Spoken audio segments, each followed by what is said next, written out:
Magandang araw, Grade 6 learners. May tanong ako sa inyo. Naranasan mo na bang tumingin sa salamin at sabihin sa sarili mo, hindi ko kaya yan? O kaya naman, hindi ako magaling. Paano kung sabihin mo naman, susubukan ko ulit? Kaya ko ito. Sa tingin mo, alin sa dalawang paraan ng pag-iisip ang makakatulong sa iyong umunlad? Abangan natin ang sagot dahil iyan ang ating pag-uusapan ngayon. Paano ka nagpapakatotoo sa iyong sarili? Halina't sabay-sabay nating tuklasin kung paano natin mapapaunlad ang ating positibong pagtingin sa sarili.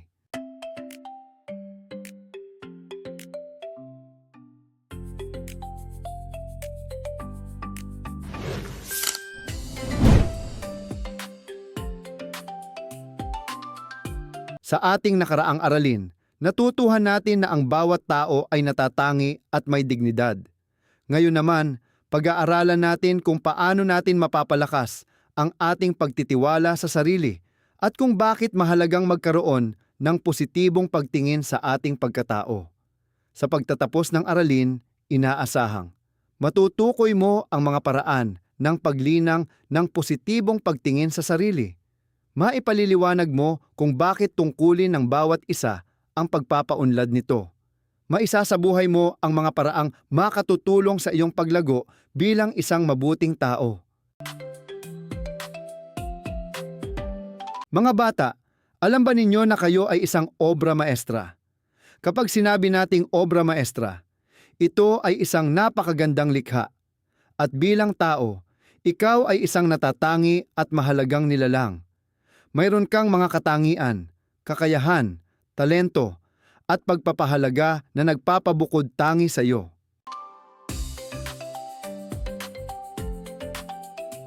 Halimbawa, si Ana ay mahusay sa pagguhit, si Ben naman ay mahusay sa matematika, si Carla ay mahusay makinig sa mga kaibigan.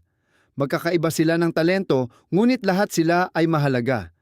Hindi kailangang pareho tayo ng kakayahan para masabing espesyal tayo.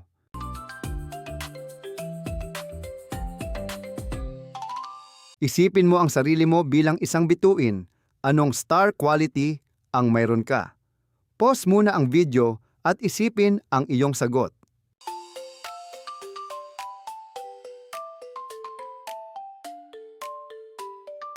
Halimbawa ng star qualities: mabait, masipag, responsable, mapagmahal, matapat, maalalahanin, masayahin.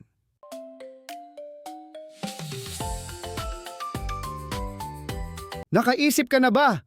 Magaling! Ang pagkilala sa iyong mga lakas at kahinaan ay unang hakbang upang magkaroon ng positibong pagtingin sa sarili.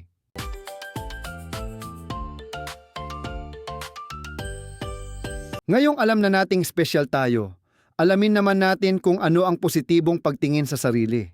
Ang positibong pagtingin sa sarili ay ang pagkilala sa ating halaga bilang tao at paniniwalang kaya nating matuto, umunlad at magtagumpay.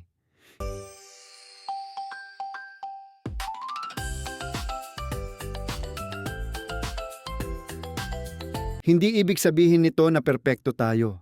Ibig sabihin lamang nito na tinatanggap natin ang ating mga pagkakamali habang patuloy tayong nagsisikap.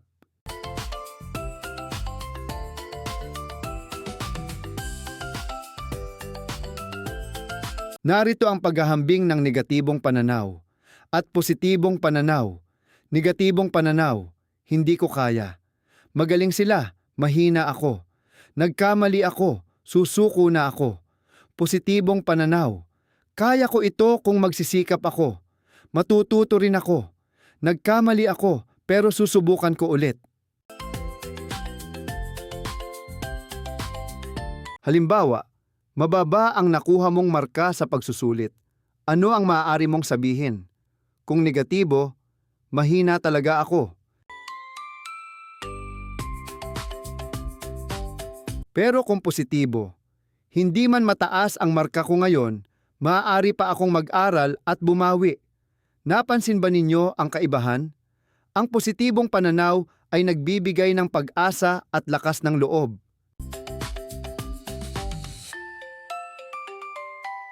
Kapag positibo ang iyong pag-iisip, mas nagkakaroon ka ng tiwala sa sarili, mas handa kang sumubok, mas natututo ka mula sa iyong mga pagkakamali, mas nagiging masaya at matatag ka.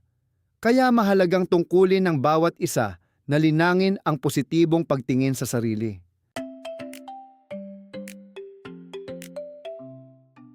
Ngayon naman, paano natin ito maisa sa buhay araw-araw? Narito ang 6 na paraan.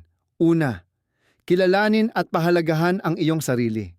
Sabihin sa sarili, may mga kakayahan akong dapat ipagpasalamat. Tanggapin ang iyong mga lakas at kahinaan. Pangalawa, magsikap na umunlad. Magtakda ng layunin. Halimbawa, magbabasa ako ng 20 minuto araw-araw. Maliit man ang hakbang, mahalaga ang tuloy-tuloy na pagsisikap. Pangatlo, tanggapin ang pagkakamali. Lahat tayo ay nagkakamali. Ang mahalaga ay natututo tayo rito. Tandaan, ang pagkakamali ay hindi katapusan, kundi pagkakataon para matuto.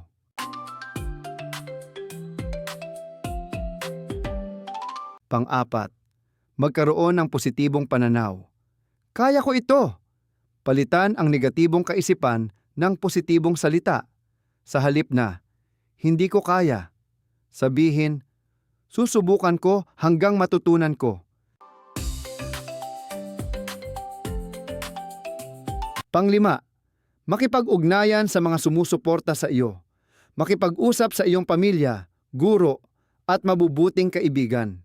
Sila ang makatutulong sa iyo kapag nalulungkot o nahihirapan ka.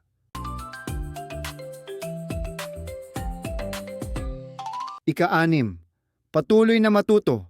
Magbasa ng libro. Matuto ng bagong kasanayan. Subukan ang mga gawaing makapagpapalawak ng iyong kaalaman. Kapag natututo tayo, mas lumalakas ang ating tiwala sa sarili.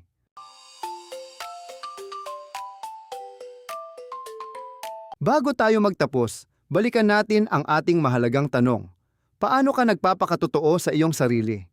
Ang sagot ay, nagpapakatotoo tayo sa ating sarili sa pamamagitan ng pagsasagawa ng mga positibong paraan ng pagkilala at pagpapaunlad sa ating sarili.